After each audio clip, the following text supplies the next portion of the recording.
The Foreign Affairs Department has now formally backed down from its own initial cries of stolen data, assuring the National Privacy Commission in black and white that no public data was compromised through stolen passports. That's not stopping some government agencies from calling for a probe. Bim Santos has the story.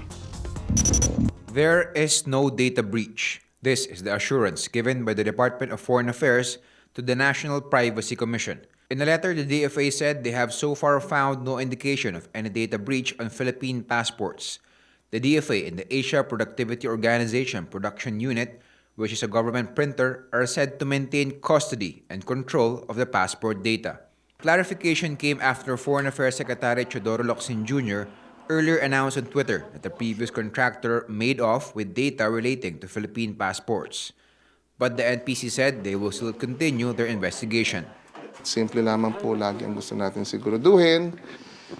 Kung ano man po ang relasyon nila, kung ano kailangan protected at secured ang data na hindi po ito magkakos ng undue anxiety sa ating mga kababayan kung ito po ay may nangyayari dito sa data nito.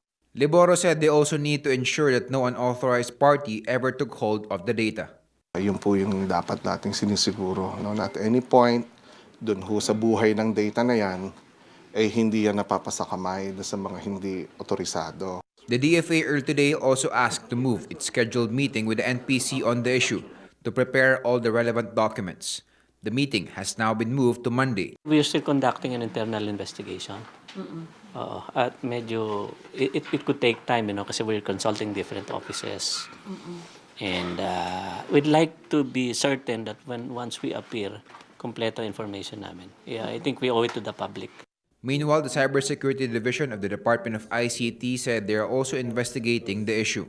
But an initial investigation, according to the DICT, showed no signs of data theft. I think none. You know why? Because based on what the previous country manager said, hindi naman daw hindi naman daw pwedeng kunin yung data because it's in the server. No? It's in the server that is encrypted. The DICT said they also did not see any traces of Philippine passport data being peddled online. A digital forensic expert also said as much. As an analyst, we've been scouring both the darknet and the regular internet, looking for evidence that the passports are there.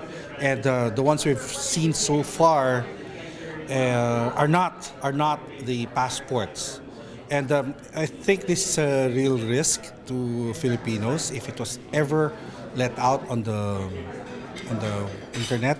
Because, for example, the Comelec project, if memory serves me correctly, there were about a dozen passports that were applied for or made that were a result of the Comelec fiasco before. So far, we have not seen the passports out there on the internet. The DICT though stressed that though they see no sign of a data breach, the case highlights the importance of instilling airtight data privacy and security policies within government agencies. Bim Santos, We Are One News.